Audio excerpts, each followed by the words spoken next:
9 கோளும் ஒன்றாய் காண அங்கு கற்பகம் என்னும் கடவுளின் மெய்யில் 9 கோளும் ஒன்றாய் காண அங்கு கற்பகம் என்னும் கடவுளின் மெய்யில்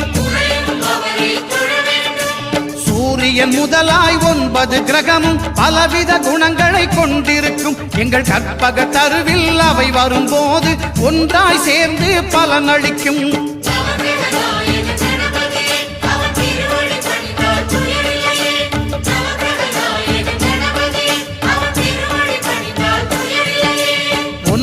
கோளும் ஒன்றாய் காண